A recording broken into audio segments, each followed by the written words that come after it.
5 will round out our field. The veteran competitor from Pepperell, Mass. in the 1A Auto Sights and Signs car, Chris Cook. Right down front, pit stopper, souvenir program. A lot of free coupons inside, as well as lucky numbers. Connor has a report from out of the infield. Connor Sullivan. Of course, last week had to be the loss of the car number 71 for Norm Sears. He describes the car as being a total loss earlier. Kelsey Rattino, though, deciding to step out of car number 36 to give Sears a ride, keep him up at the points, and hopefully get the car dialed in better as we're ready to go green. And let's see, trying to get the jump, Paul LaRue in the front row as he helter-skelters his way into the lead, but Norm Sear is right there with him. Norm Sear driving an unfamiliar race car, but he's trying to get it to the front. What a bold move by Glenn Bartkowski. Bartkowski finds some magic on the inside, makes a little contact with Paul LaRue. Paul LaRue still running up front. Here comes Sears. 3 wide action as they come off turn number 4. Back to the stripe they come, and Sears will lead lap number 1. Deep into turn number 2. It is still Sears at the point. Paul LaRue still running in second. Side-by-side racing, Matt, for third. And it is Bartkowski, and now making a move is Cliff Saunders, car number 4. He gets by Bartkowski. He gets by Paul LaRue as he tries to waltz his way off the corner, and he has gone from 4th into 2nd place. Meanwhile, keep your eyes on Dwayne Provost, car number 88, coming to the front of the field.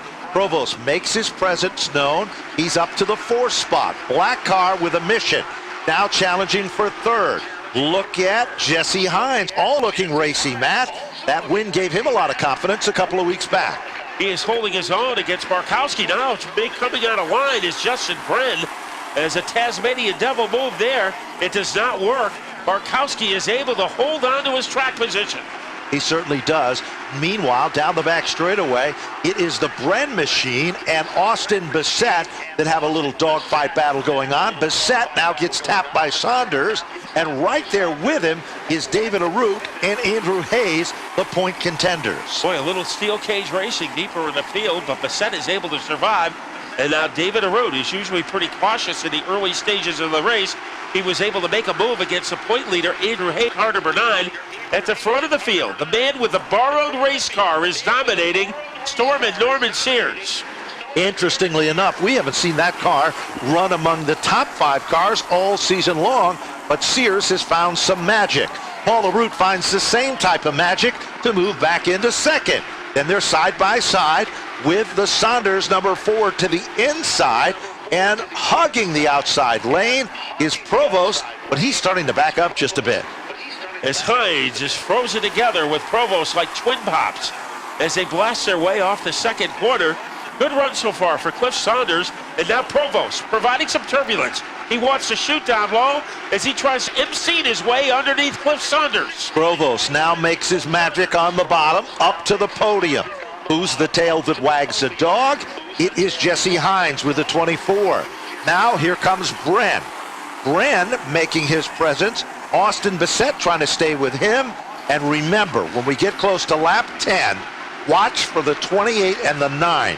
That's where they come on strong in the second half of the event when things start to thin out just a bit, Matt. And I think we're going to see just that. Trouble for Cliff Saunders as that car is backpedaled all the way to the 8th place position. And in the rarefied atmosphere of the lead is Norm Sears. We are going to have a dogfight for 2nd.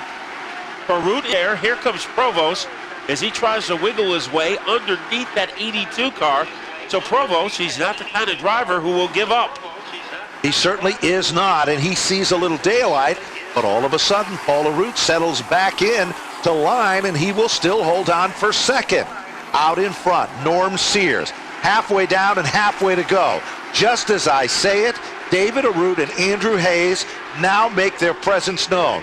They start to reel in competitors among the top 8. It is time for them to start making a racket, so as they team up to weave through the field, it is Norm Sears still leading.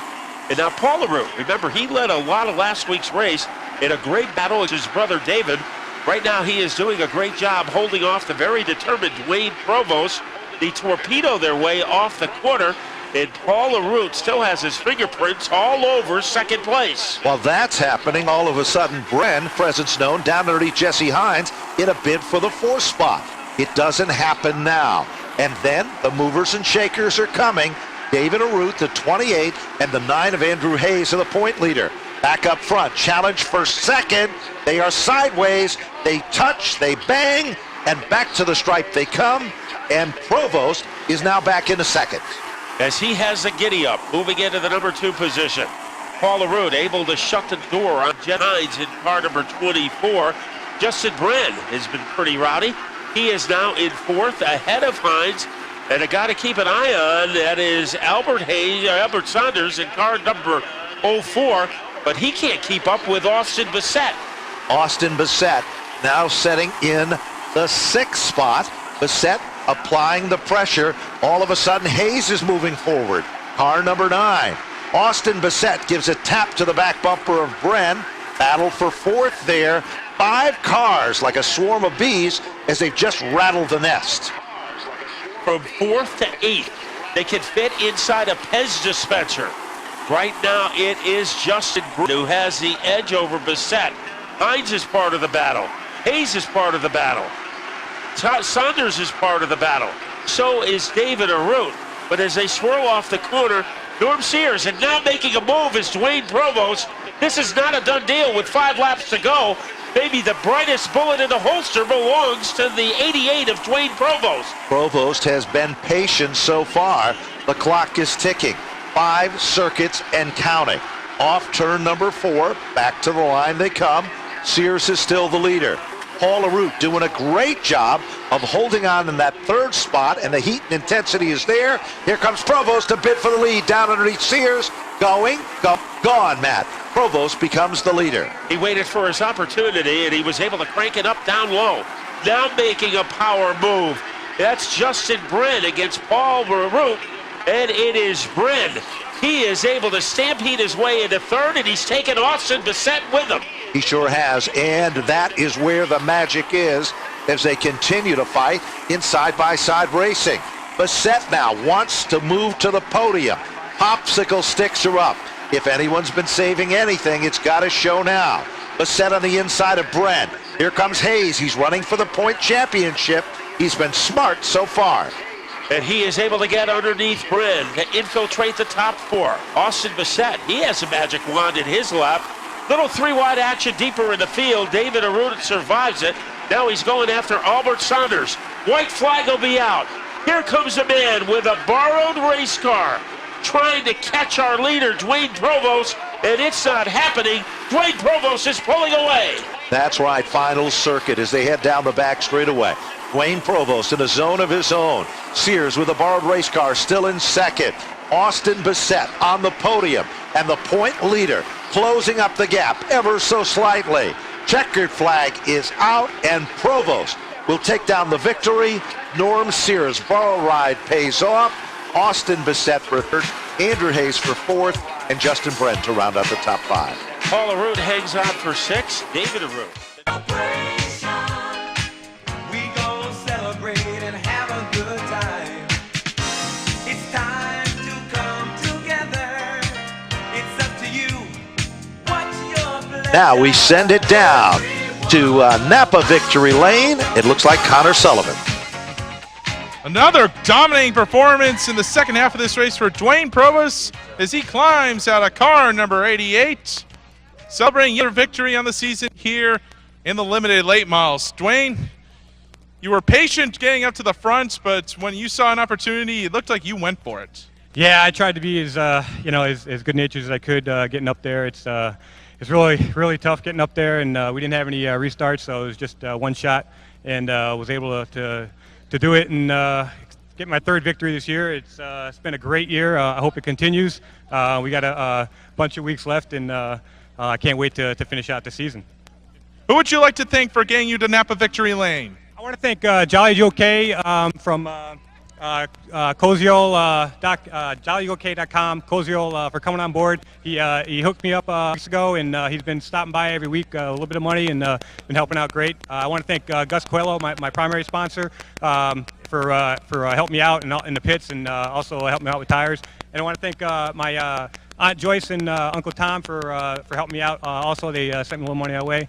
And, of course, my family for all the support. And, Donnie at Rad for the engine and Buzzy for the transmission and rear end. And, of course, Barry Fluckinger for the great setup.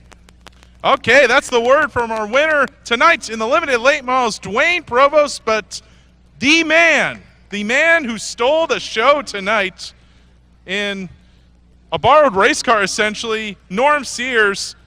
Talk about the nights in really the last week. Yeah, it's been a rough week at the shop. Moral's been really down, but I can't thank enough for Barry, all the guys back at the shop. We're gonna come back. It might take us a year or so, but I can't thank Don, Mike, Kelsey, all the guys improvement, and for letting me borrow their car tonight. If anybody knows Kelsey, this car pretty much, he's a small guy. I'm a big boy. We had to do some work for me to fit in this, and I can't thank those guys enough. And it tells you 4 brand new tires against beginning of the season tires. If we had some more rubber, we'd be pretty good. I'm sure there's a lot of sponsors that you'd like to get in for both your teams. Yeah, I got to thank Rad Auto Machine, Don's Home Improvement. Here's Fest is coming up in a few weeks. Akron Electric. Wilderness Lake Campground. I can't thank everybody enough. It's FRC Chassis and Hair Trends. Thank you. Well, a great nights for our runner-up finisher, Norm Sears, coming back from adversity as we will bring in our third-place finisher who made a great storm up to the podium, Austin Bissett. Talk about your night out there. Well, starting on the inside, I thought we had a pretty good shot. The inside line just didn't go. I don't know who slowed up or not, but I saw that Jesse Hines passed me on the outside. I was like, that's not normal, but we during the heat race, our shingle broke off, so I got to thank my dad for fixing that up. And we just stormed our way to the front and fought hard. Got to thank, congrats to Dwayne, and got to thank my mom, my dad, my brother, my girlfriend Sam for support. Brick and More, my main sponsor, Mainline Heating, Casey's Cafe, John the Jackman, and Napa Italian. All right, that's the story from our limited late model podium as we will send it back to the tower. Dare Stocks on the track.